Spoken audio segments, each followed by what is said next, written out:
Altså, Jehova bærer ikke skylden for det onde, der sker. Forestil dig en god og kærlig far, hvis søn eller datter rejser bort og vælger at føre et dårligt liv. Er det så farens skyld? Du er vist bare en lille dreng, der er blevet sendt ud for at binde mig noget på ærmet. Ja, det tror du. Men det står i Bibelen. Der står også, at Jehova er kærlighed. Gør der det? Så skulle jeg alligevel have læst den. Ja, prøv at læse her. Her står der sig selv. Du kan forstå det. Tak. Hej. Det gør du da også. Tak skal du have. Nu forstår jeg meningen med det hele.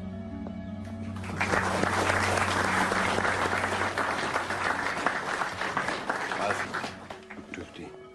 Tak, August. Tak, Sara. Det var dejligt at høre Jehovas budskab blive fremført af så unge kræfter som jer.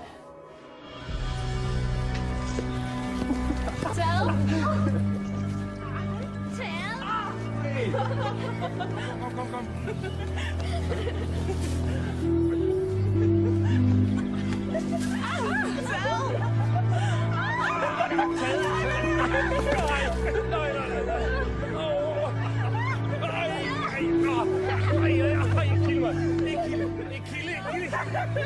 Stop.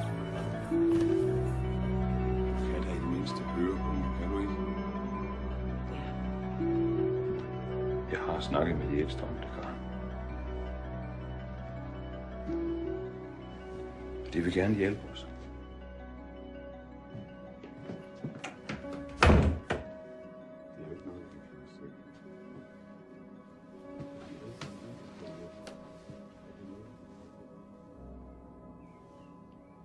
Gud Jehova, hold hånden over mor og far, Elisabeth og August. Og også Jonas.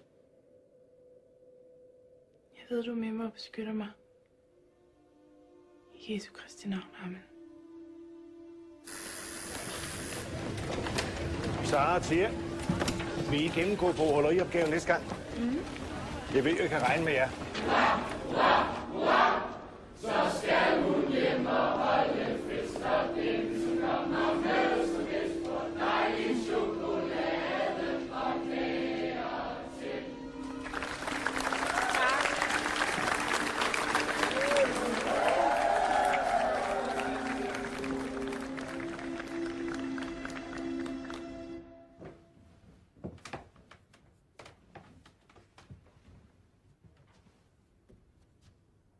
Hej, Sara. Sidder du og laver lektier?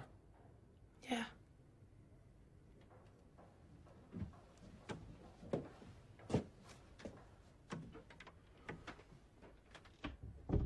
Jeg vil snakke med dig om noget.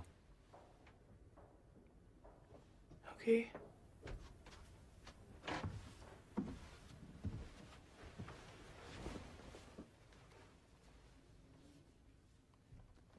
Jeg har begået en frygtelig fejl. Hvad har du gjort?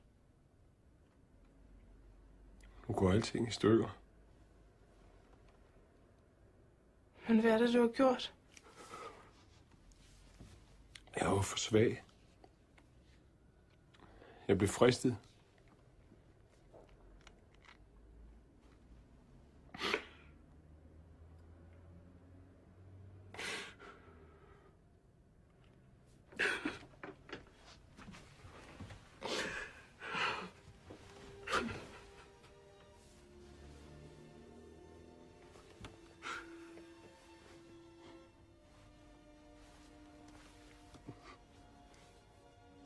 Far og jeg, Karen. vi kan ikke blive enige, så derfor synes jeg, det er mest retfærdigt, hvis I selv vælger. Jeg synes stadigvæk ikke, det er den rigtige måde at gøre det her på. Men det gør jeg. Det er jeres far, der er skyld i det her, så nu gør vi det på den her måde. Den af os, som I vælger, bliver boende her i huset sammen med jer.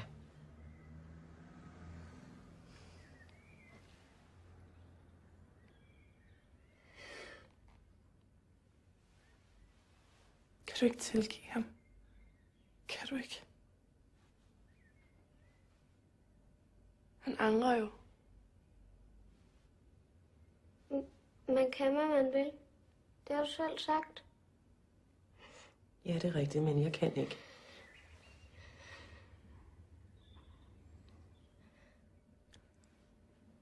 Vi kan godt gå ud.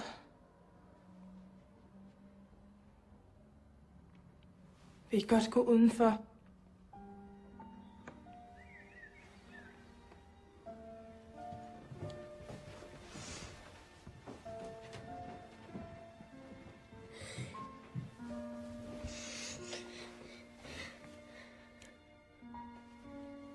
Hvem vælger du?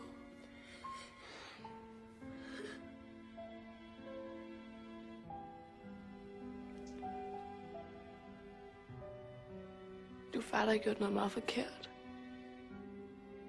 Ja. Men det er værd, at mor ikke vil tilgive ham, når nu angrer. Hvad så med mor?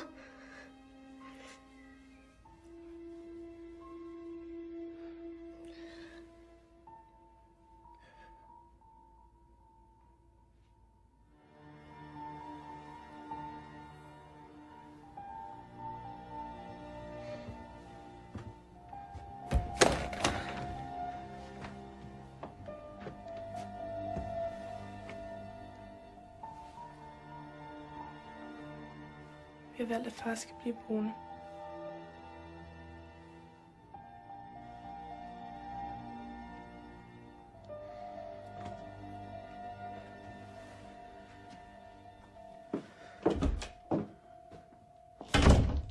Vi føler med dem, der er udenfor. Fordi de er fortabte, hvis de ikke tager imod Jehovas sandhed. Vi ved, at den sidste dag er nær. Derfor skal I bruge så meget tid som muligt i forkyndelsen. Hver gang I ringer på en dør, er der en chance for at få et menneske mere med over. Selvom vejen er lang, frygten er overvundet, englens tid er endelig nær.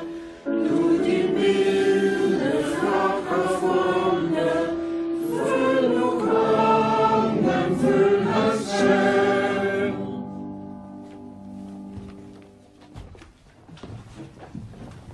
I dag er der kun én lokal meddelelse.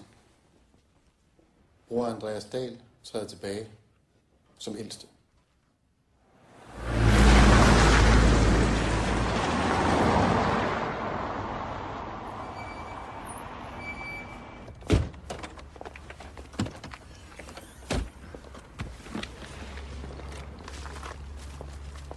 Så er du vel.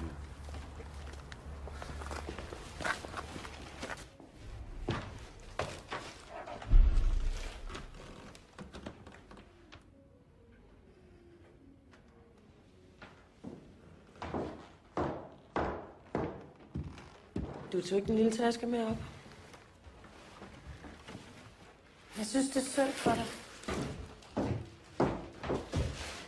Jeg kunne ikke forstå, hvorfor du ikke ville tilgive ham, når nu angrede. Jeg synes, du skal gå ned og hjælpe til. Og husk tasken den her gang. Mor.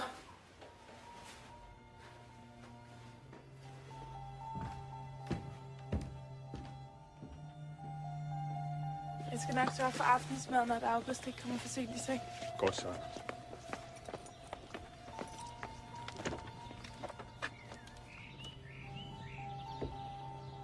Jeg skal lige snakke med dig om noget. Kan det vente, jeg er lidt sent på den?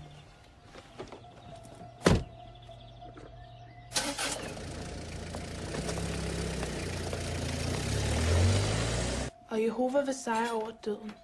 Og i hans rige vil alle de døde genopstå og blive genforenet med deres kære.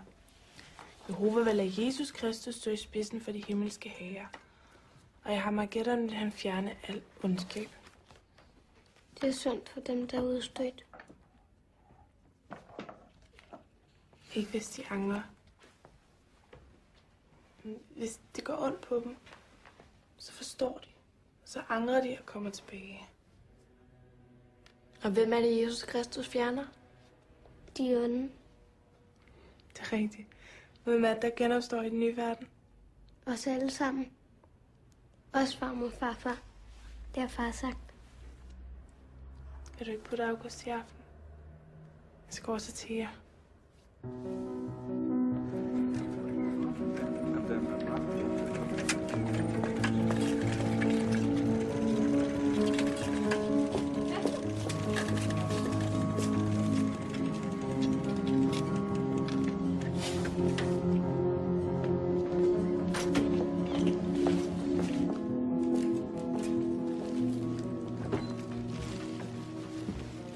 Hej, Sara.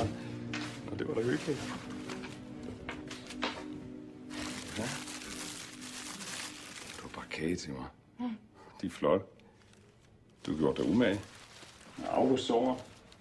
Elisabeth, hun læser. Ja, Elisabeth, hun er ved at putte ham.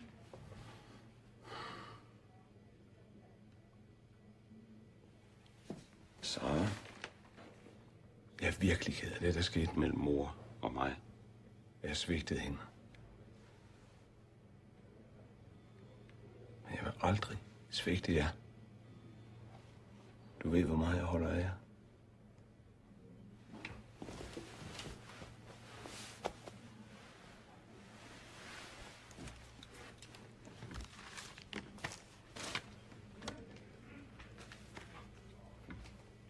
Er det okay, hvis Elisabeth er alene med August i nogle timer? Skal du over til Tia? Hun spørger om jeg vil med til en fest. Det er nogen fra skolen, der arrangerer den. Det er nede på diskoteket, men det er kun for indbudt, så der kommer ikke alle mulige underlige typer. Mere sådan noget hygge noget. Det er jo helt op til dig selv, Sara. Jeg synes bare ikke, det er nogen god idé.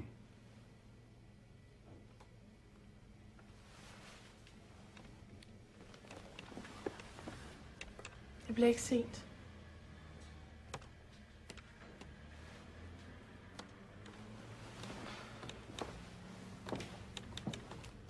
Baby, you're the one. Baby, you're the one. Baby, you're the one. Won't you turn me on? Du ved godt, der findes de der 3 slags unge vidner, ikke? Etterne, det er dem, der kærer helt ud, ikke? Så er der toerne. Det er sådan dem, der prøver tingene lidt af. Uden at snakke for meget om det, ikke? Det er dig.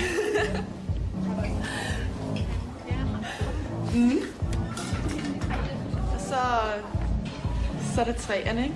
Det er nørderne. Som går til alle møderne og sidder hjemme hos deres forældre hver weekend. Og drikker te. Som aldrig gør noget forkert. Det er mig. På vej til en toer.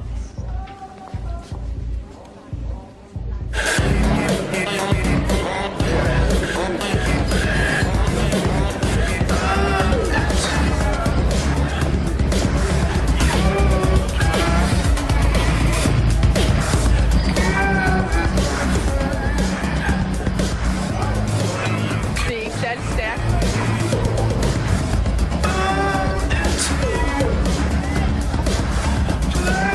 Ham derovre med solbrillerne, han hedder Kenneth.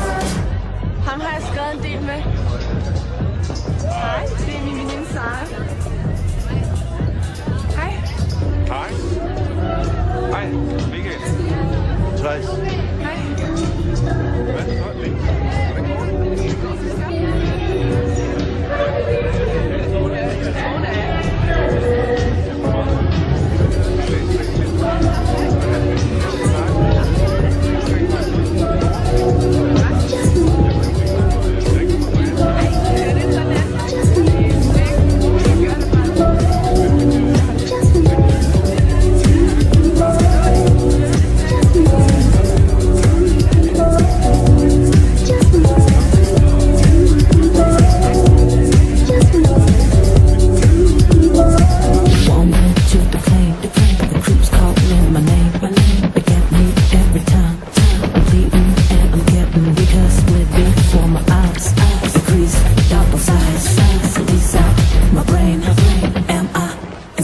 To go. Come on,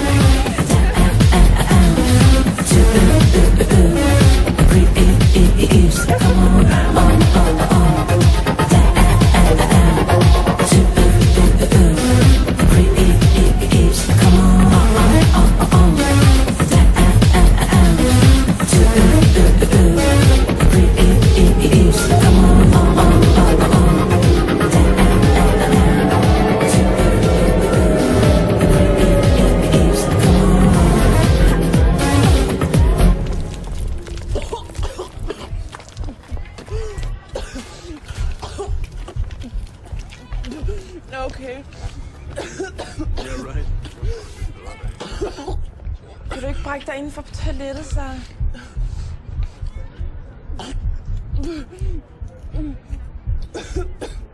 Er du klar til at komme ind igen? Sara, vi kan ikke tage hjem nu. Jeg skal nok følge hende hjem. Er det okay? Okay, jeg henter lige hendes ting.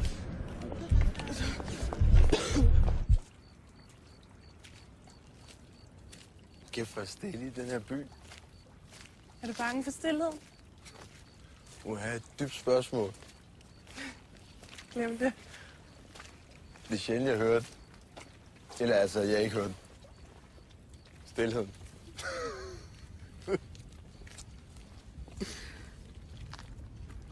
Tak fordi du fulgte med hjem. Bor du her? Nej, lidt oppe ad bakken. Men det er bedst, hvis jeg går resten af vejen alene. Tak for i aften.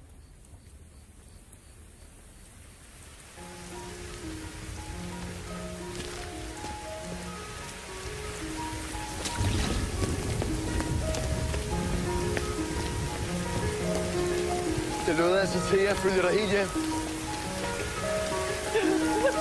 Fuck, var det vildt!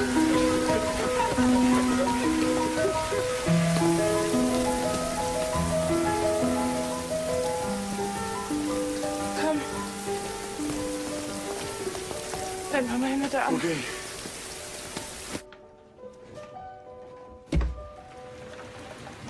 Min far er på arbejde. Men du skal være virkelig stille. Min søskende sover.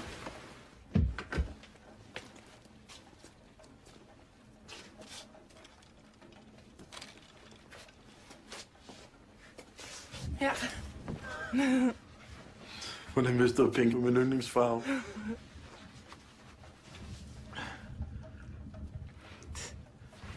Lad være. Stå stille.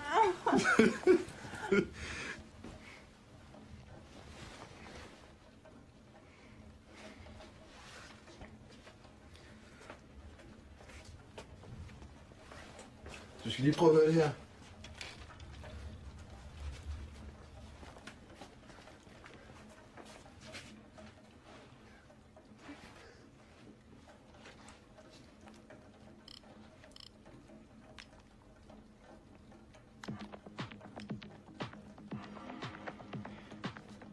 Du bør ikke nødvendigvis skulle lide det, bare fordi jeg har været med til at lave det.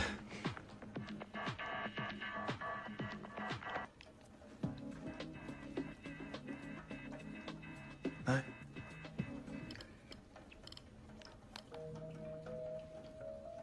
Den er god.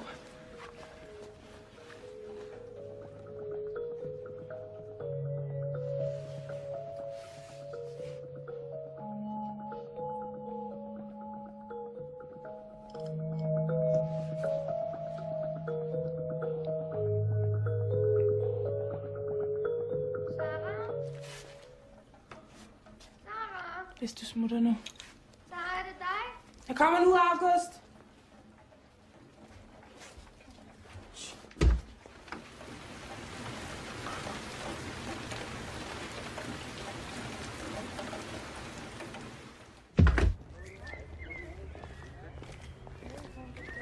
Hej. Hej. Jeg vil gerne gå med Sara i dag. Ja. Skat. Vi begynder op ved Kystvejen, og så arbejder vi os hele vejen tilbage hertil igen.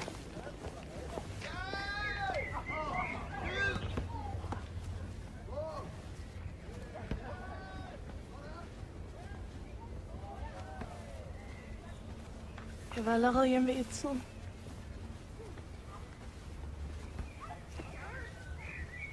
Jeg drak ikke særlig meget og dansede kun med Thea.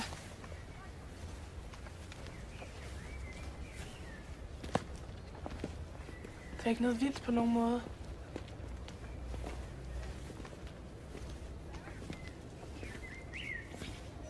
Hun er klog pige, så du ved godt, hvad der er rigtigt. Men det hjælper altid at bruge tid på forkyndelsen. Hej. Thijs er på. Han spørger efter dig.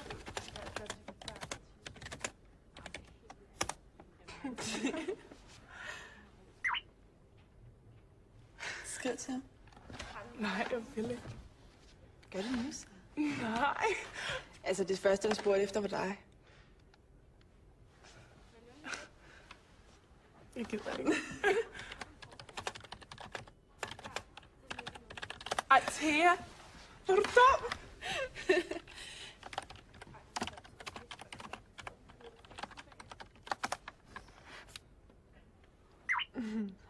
Nå.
Er du sulten?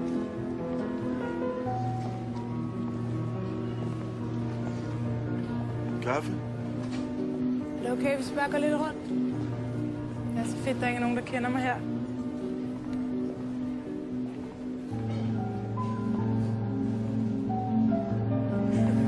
Hvad er det? Jeg kom bare til at tænke på, at de andre tror, jeg sidder og laver lektier lige nu.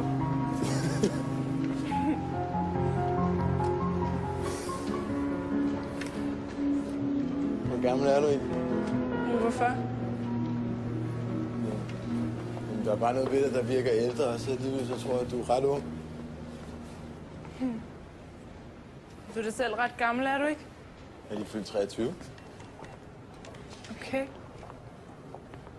Så hænger du ud til fest med sådan nogen som os?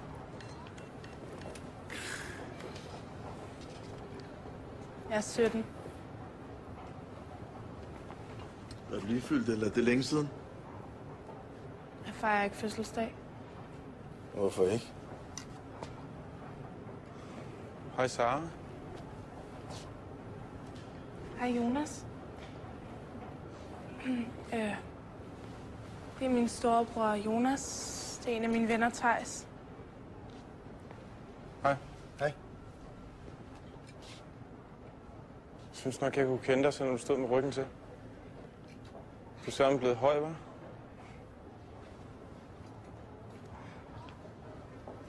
Går det godt? Jo, okay. Jeg er begyndt på universitetet. Okay. Hvordan går det med de andre? Elisabeth, har hun det godt? Fint. Og August? Er han også skudt i vejret? Han er stadig lille. Du får lige min nye adresse. Jeg har flyttet på gange.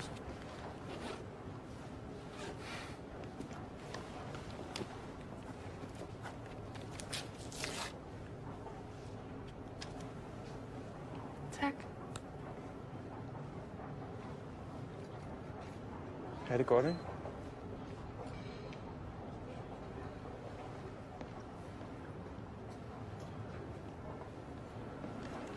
Hvornår har du sidst set ham? Et år siden. Og resten af din familie ser ham heller ikke?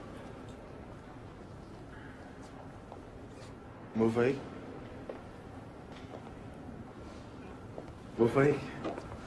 Kommer vel ikke dig ved? Nej, det gør det ikke. Han opførte sig korrekt. Okay. Han læste en forkert bog. Okay. Og den kunne I virkelig ikke lide. Den gad ellers godt at læse. Han er udstødt. Det er derfor. Udstødt for hvad? Vi er Jehovas vidner. Det er løgn, mand. Nej, det er rigtigt. Er du en af dem, der kommer og banker på min dør, og så kan man ikke slippe af med dig igen? Det vil ikke være, at han laver musik, eller hvad det er, du gør. Okay. Men er det ikke jeg, der tror på alt det der dommedag, halløj, eller sådan? Det hedder Harmageddon. Det er ikke dommedag, det er en slags overgang til en ny og bedre verden. Hvor alle andre end jeg dør, ikke?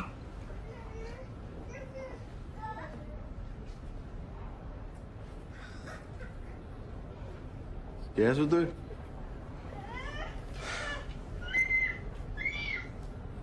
Skal hun dø?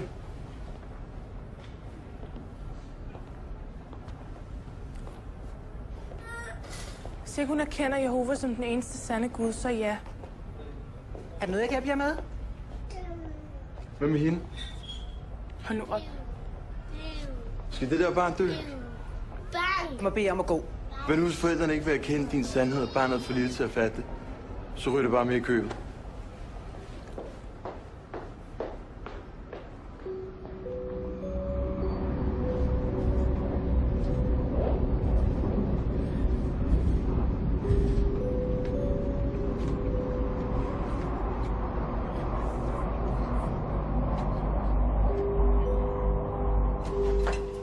Undskyld. Mig og Thea skulle lige være færdig med nogle lektier. Du kunne godt have ringet. Ja, men jeg har ikke nogen mobil, vel? Nu hvor folk kunne klare sig i 100 år med almindelige telefoner, så kan du vel også. Ja, men jeg kan ikke lige også spørge om at låne telefonen hos Thea.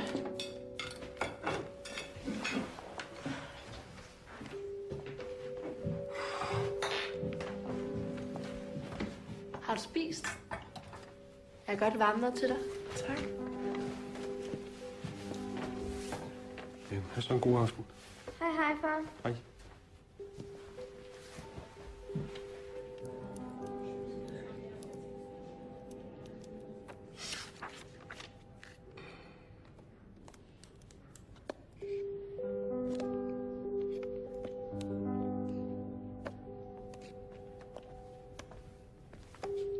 Vi lukker nu, okay?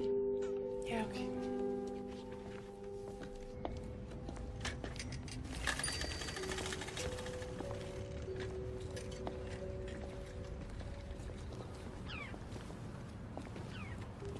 Hej. Hej. Undskyld. Okay. Det var ikke fair af mig at banke løs på det, du tror på. Jeg skulle nok have forberedt det lidt bedre. Jeg ved godt, hvordan det er, når man søger en mening.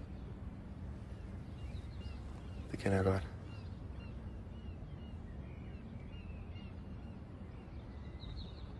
Skal du møde nogen? Nej.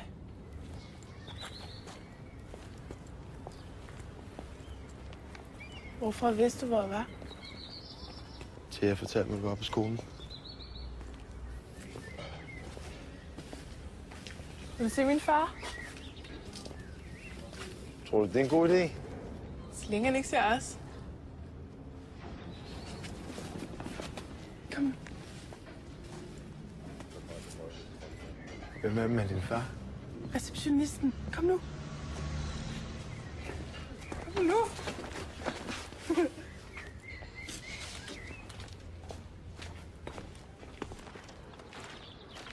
Jeg bliver nødt til at gå hjem og passe min søskende nu. Tak fordi du kom. Selv tak. Jeg bliver nødt til at gå. I sørger tidligt på den. Mor. Hej, skat. Hej, mor. Hej.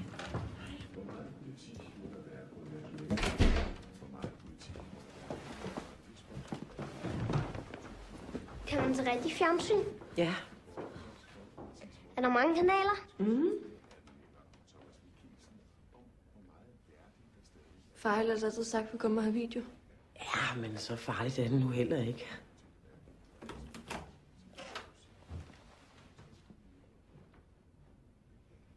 Hej. Hej. Hvad laver han her?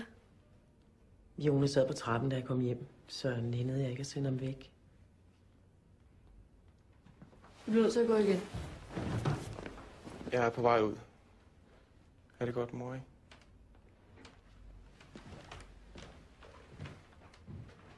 Det er nok bedst, at I ikke siger noget til far om det her.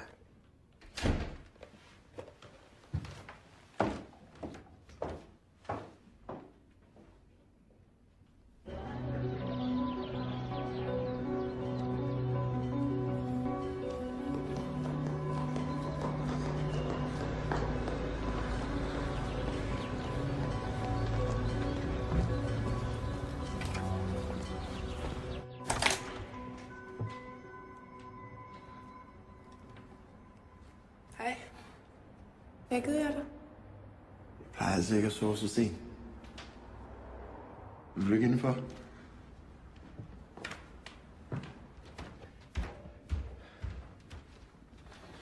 Jeg var først på arbejde. Så har jeg siddet og lavet musik hele natten. Kaffe?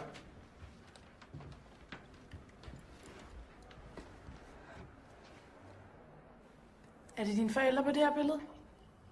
Ja. Du er enebarn? Ja. Det må være underligt. Jeg har aldrig kendt andet. Tak. Vi er 4 hos os. Vi var 6 indtil Jonas og mor flyttede. Jeg troede ikke, Jehova kunne blive skilt. Jo, der er 2 måder at komme ud af et ægteskab på. Døden eller sex med en anden. Det må være svært valg. Okay, 6 må man ikke, hvad ellers? Det gider du da ikke at høre om. Nå, seriøst? Man må ikke være militæret. Man må ikke stemme. Man må ikke ryge. Ikke holde jul og fødselsdag. Ikke tale imod de ældste. Men sex er det værste. Fester må man godt. Man må godt danse og drikke, hvis man gør det moderat. Og det gør du jo.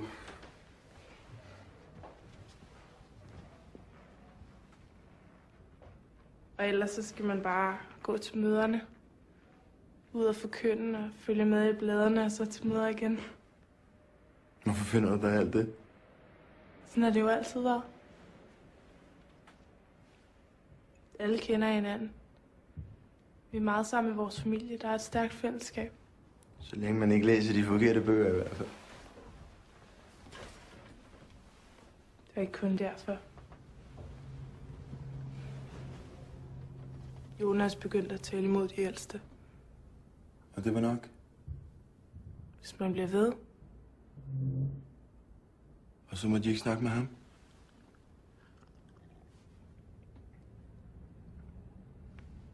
Heller ikke, hvis I møder ham på gaden? Nej, så lader man som om de ikke er der. Hvorfor? Fordi Jehova ser alt. Du snakkede da med din bror forleden. Det er fordi du var der. Det er totalt weird. Hvad? Du tror simpelthen på Gud. Det er da mere underligt ikke at tro på noget. Skål. Vi siger heller ikke skål. Tak.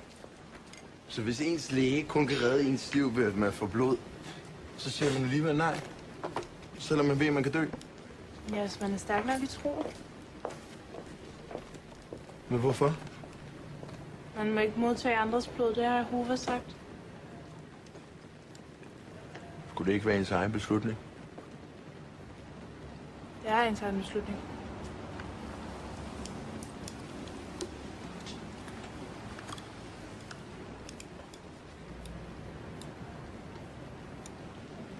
Jeg synes, det er mærkeligt. Ja, det er det. Men det kan jeg godt lide.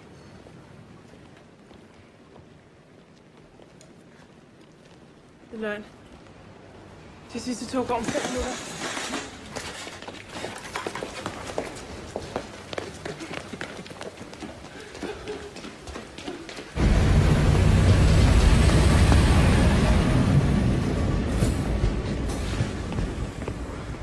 Fuck, man, jeg sidder for meget foran computeren. Så verden går altså ikke under, hvis du sover hos mig. Det er lige netop det, den gør. Jeg kan bare vente her, indtil morgentoget går. Du skal ikke sidde alene her. Du vil sove i sengen, så sover jeg på gulvet. Kom så. Skal jeg bære dig?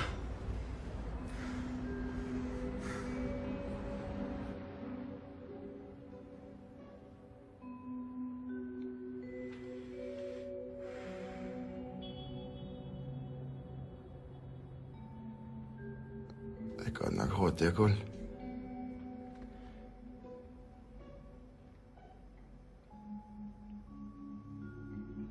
Det er heller ikke fair.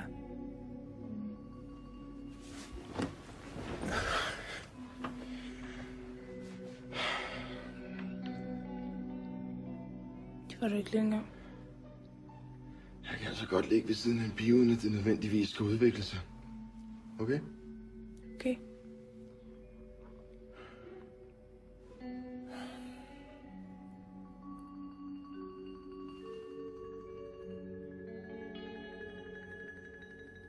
Måske kunne det godt udvikle sig en lille smule.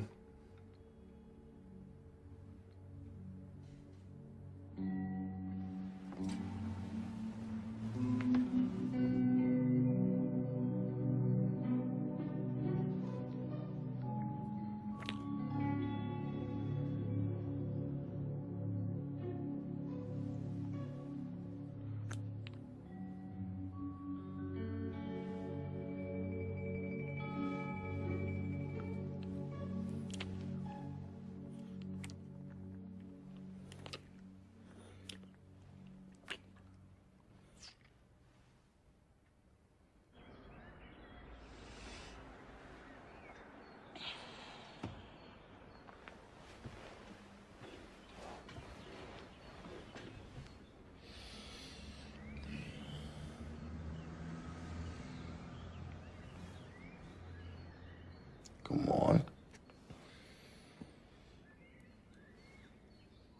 Jeg skal nok tog, inden min far kommer hjem fra arbejde.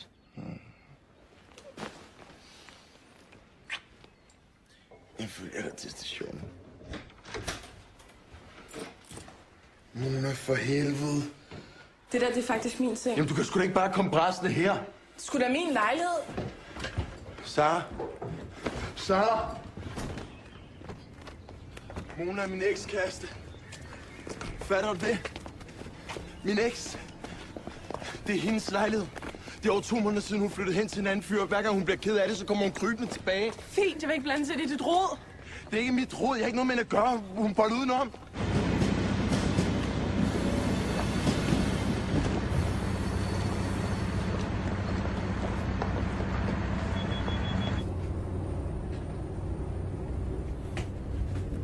Du er simpelthen så mærkelig. Hvad ved du, far?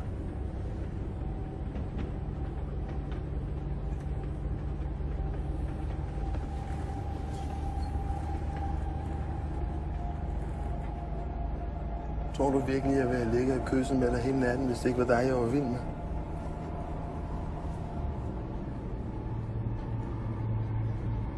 Vil du være min kæreste? For alvor?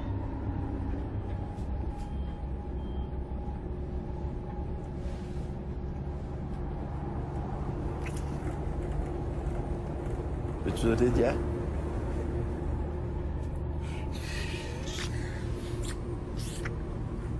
Låg mig lige din mobil.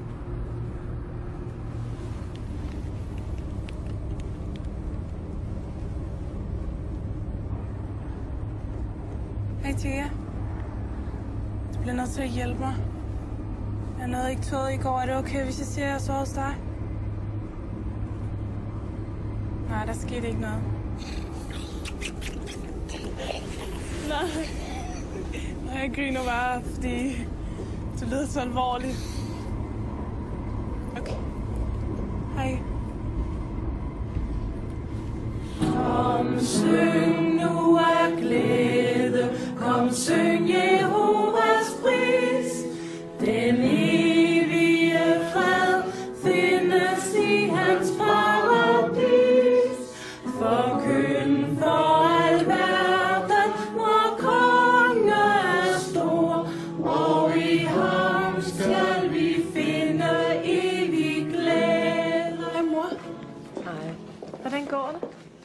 Jeg savner jer.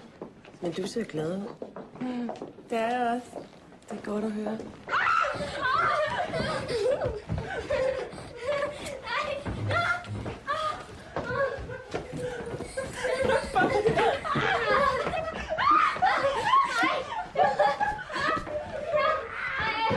Sara, vi to skal lige tale sammen.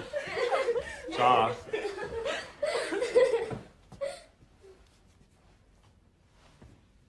Du hørte godt, hvad jeg sagde, ikke? Skal det absolut være lige nu? Ja, det er jeg bange for, det skal. Jeg har altså lektier.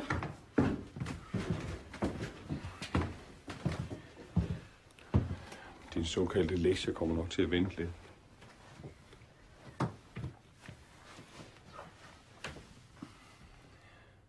Så læg nu den børste og kom og sæt dig her. Er der noget, du vil fortælle mig? Nej, hvad skulle det være?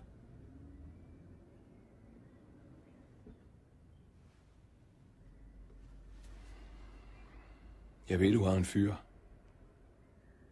Det passer ikke. Jeg har ikke nogen fyr. Er det rigtigt? Jeg har ikke nogen fyr. Hvem er det så, du besøger? Jeg besøger Thea, du kan Jeg selv har spørge. snakket med Thea.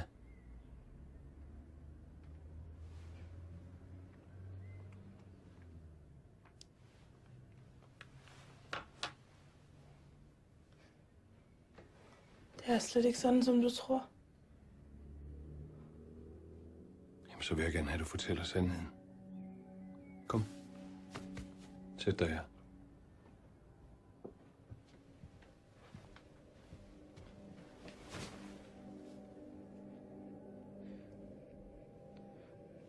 Jeg mødte en fyr, og jeg sovede hos ham. Men det var kun fordi, jeg kom for sent til toget.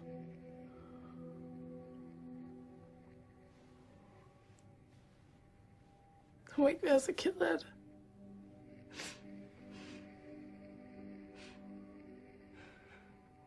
Så det her kan du ikke klare selv. Du er nødt til at få hjælp. Det er jo ikke så galt. Der skete jo ikke noget. Jeg er bange for, at du er på vej væk fra Jehova. Vi må ringe til de ældste. Jeg er virkelig glad for ham.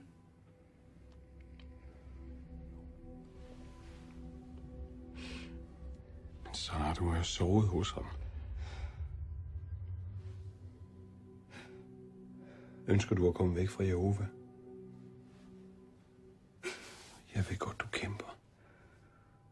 Du bliver fristet fra alle sider, men sådan er den alder, du har.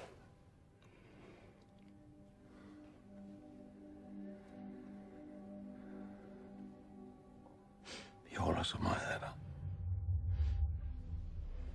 Vi vil jo bare det rigtige for dig. Ikke?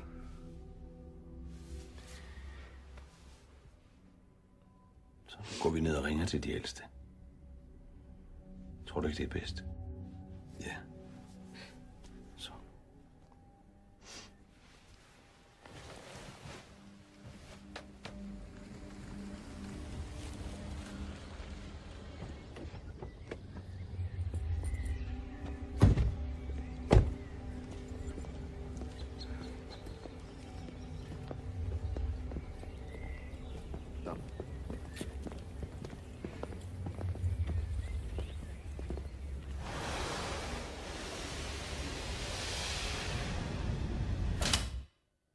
Jeg har kendt ham i et par uger. Og i onsdags kom jeg til at overnatte hos ham. Det er udstødelsesgrund. Men det var jo kun fordi, jeg kom for sent til toget. Hvor skulle jeg ellers sove? Vi delte jo ikke seng. Jeg lå på gulvet. Gud ser dig så. Du skal undgå det, som Gud hader. Løgn og kønslig umoralitet, for eksempel. Jeg har dårligt samvittighed over for Gud. Ja. Så fortæl os, hvad der virkelig skete. Jeg lå i sengen, og han ville sove på gulvet.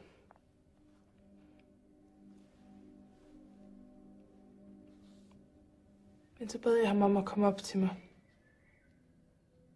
Kyssede han dig? Ja. Vi kyssede hinanden. Havde I sex?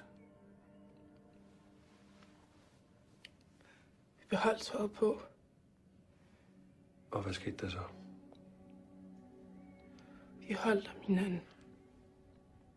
Berørte han dine bryster?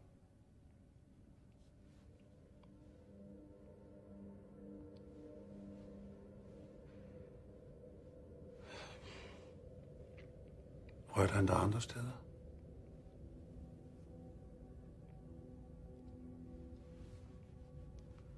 Det gik ikke længere end det. Det må I tro på.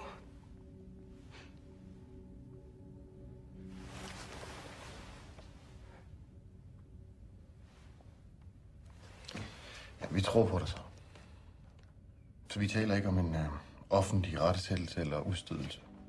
Vi tror på, at du angrer. Men vi ønsker, at du skriver et brev til din fyr og gør det definitivt forbi. Du skal skrive det lige så snart du kommer hjem, så du ikke bliver grebet af tvivl igen. Men jeg er jo så glad for ham. Og jeg vil bare gerne være sammen med ham. Det behøver ikke at være noget fysisk. Jeg vil bare gerne være i nærheden af ham. Jeg ved, at du ønsker at være Guds ven, og du ved, hvad du skal gøre til gengæld. Ikke? Kan I ikke hjælpe mig? Kan I ikke? Du må stole på Jehova. Kun ved at stole på Jehova kan du undgå de prøvelser, Satan udsætter dig for. Men er der ikke en måde, hvor jeg kan blive ved med at se ham? Bare som min ven. Men du har overnattet hos ham. Så er han vel ikke længere en ven.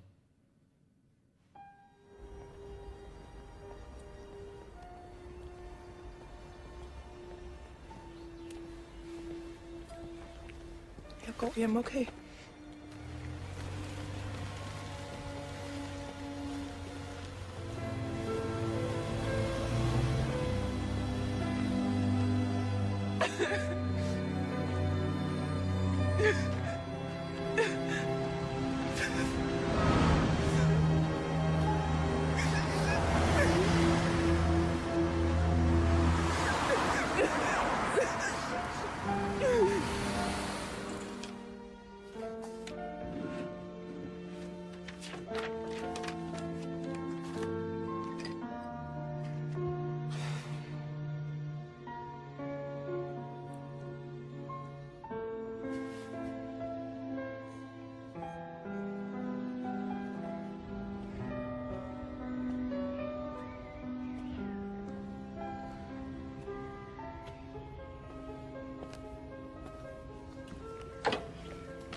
Jesus hadede korruption og begærlighed.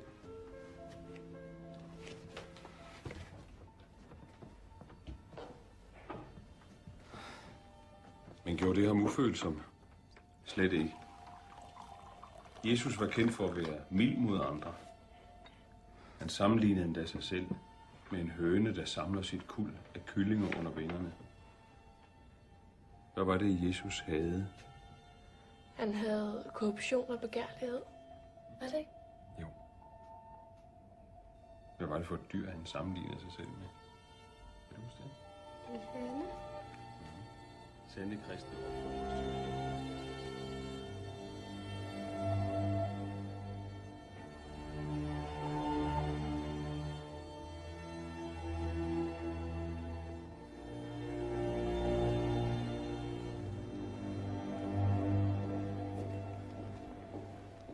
Hej, Sara. Hej. Jeg gjorde det for din egen skyld. Det ved jeg godt. Sådan noget der, det kan jeg ikke lyve om. Jeg er ikke vred. Jeg synes, du gjorde det rigtigt.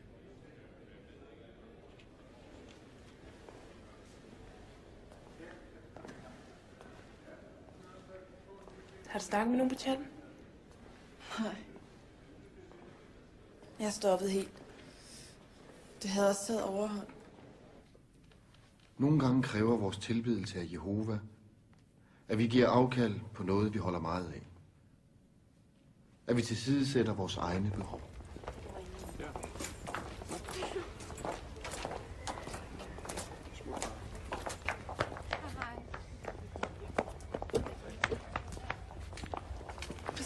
Ses i morgen.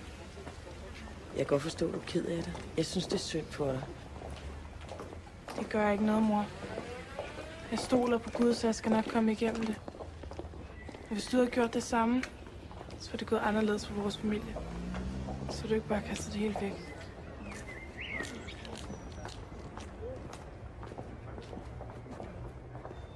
Tak skal jeg have. Både for bøgerne og især for snakken. Selv tak. Det var så lidt. Hej, hej. Det klarede du rigtig godt, Sara. Du har et godt tag på folk. Jeg kan mærke, at du taler med hjertet. Nogle gange lyder du altså sjov. Hvordan? Det er jo sådan lidt gammeldags. Der er ikke andre end dig, du vil sige, taler med hjertet. Det er godt, jeg holder meget af dig, ikke Sarsen? Far. Ja? Jeg tænkte på at stoppe på Handelsgymnasiet. Ja? Og så blive fuldtidspioner. Jeg synes, det er forkyndelsen, jeg føler mig mest hjemme. Så jeg tænkte, at hvis jeg nu koncentrerede mig 100% om det, så ville det være det bedste. Jamen, det er jo fantastisk, Sara. Synes du, det er en god idé? Ja, for søren da. Ja. Jeg er da så stolt af dig. Hej. Jeg fik afsat 21 blade og 7 bøger på en eftermiddag. Så er bare så dygtig.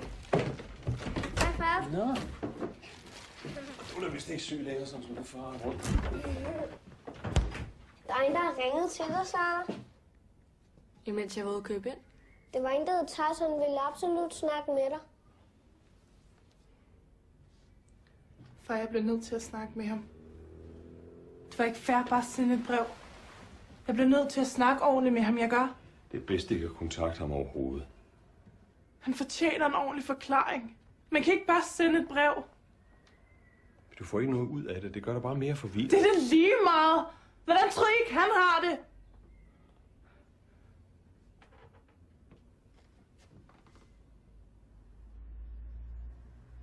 Ringede andre gange. Han ringede, uden jeg fortalte det til mig. Har han? Svar mig! Hvor mange gange har han ringet? Der kommer ikke noget godt ud af, at du kontakter ham. Tro mig, han skal nok komme sig. Jeg vil bare sige ordentligt farvel til ham. Det vil jeg!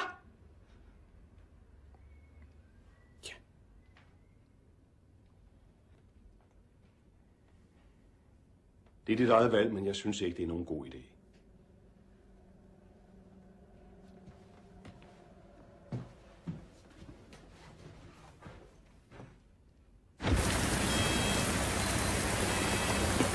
Godt at se dig. Glad for, at du kom. Det er rigtig lortet, skal vi ikke hjem til mig? Kan vi ikke bare gå lidt rundt? Det er med at gøre det sværere, end det allerede er.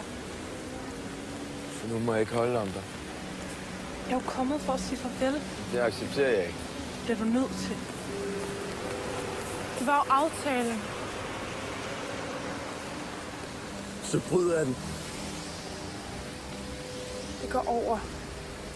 Du finder sikkert sammen med Mona igen, Du skal ikke begynde på det der pis. Vågn nu op, Theis. Jeg er sådan en Jehova-en, og det er du ikke. Det kommer ikke til at fungere. Hvorfor ikke?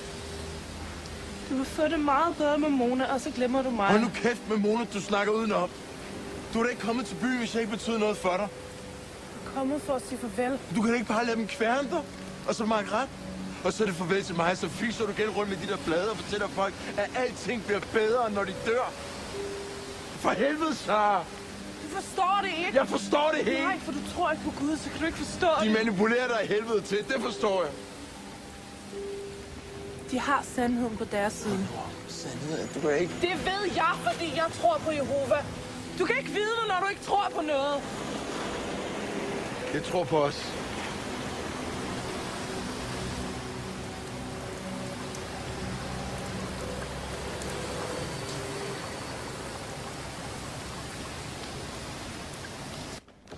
Sara. Hej. Jeg hører, du holder op. Hvorfor det? Jeg skal være fuldtidspioner. Altså inden for vores bevægelse. Altså en slags missionær, eller hvad? Seriøst? Wow. Det må også være fedt at tro så meget på noget. Held og lykke med det, så. Tak. Goddag. Har I lige tid et øjeblik? Nej, tak. Vil I ikke have et bad med ind? Nej, tak.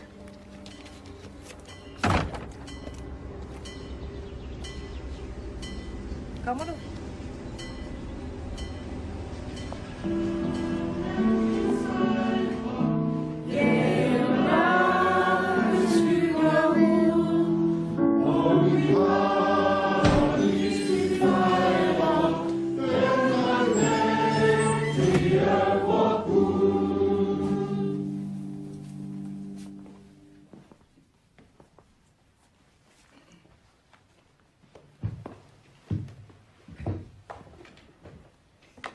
Kære far Jehova, vi takker dig, fordi din ånd har velsignet vores møde, og fordi dine ord har virket opbyggende og livgivende for din menighed. Amen. Velkommen. Det går at se et nyt ansigt. Thijs, hvad laver du her? Jeg er kommet for at høre Jehovas ord. Far, det her er Thijs. Ja, det kan jeg forstå. Velkommen. Du er interesseret i vores tro. Jeg har simpelthen ikke kunnet glemme det, Sara har fortalt mig, så vil jeg gerne vide noget mere. Jeg kan hjælpe dig med at finde en menighed tættere på, hvor du bor. Jeg vil gerne høre det, Sara også hører. Det var ligesom hende, der introducerede mig til jer. Hvad Sara siger, I her i menigheden er meget stærke i troen. Thijs, jeg vil gerne lige tale med John alene. Vent på moden for.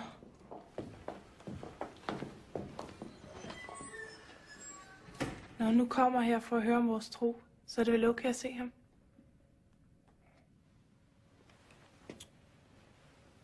Tror du på, at han er oprigtig? Han er meget optaget af religiøse spørgsmål. Og hvis han søger nogle svar, skal vi vel ikke være dem, der nægter ham det?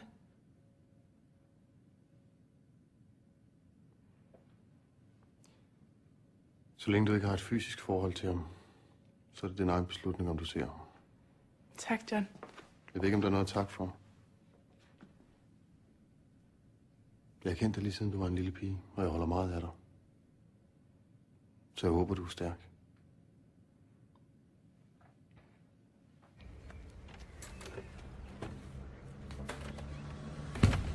Hvad er du gang i? Hvad? Du slipper ikke for mig.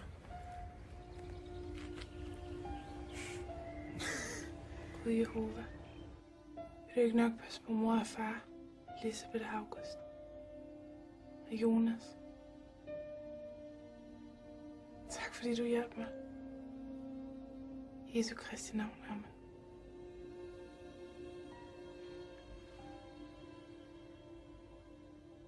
Jeg tror, det vigtigste er, at man har en fantastisk renhed i sindet. Fordi man ved, at man har den her magtfulde ven. En ven, der altid er med i en. Tak, Elisabeth.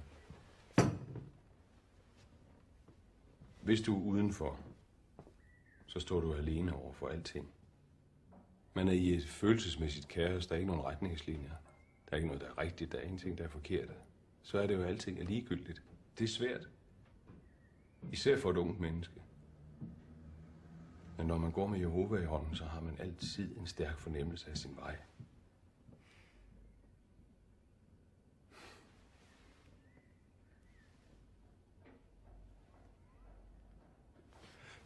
Dine forældre var også Jehovas vidner, ikke? Hvor ved du det fra? For Sara selvfølgelig. Hvad er det med sagen at gøre? Jamen, har du læst andre bøger om religion end vidnernes? Nej. Det er jo netop hele ideen med det. Jamen, det er også interessant for mig at se, hvor du har din stærke tro fra. Det gælder netop om ikke at lade sin klarhed forurene. Forstår du det? Ja.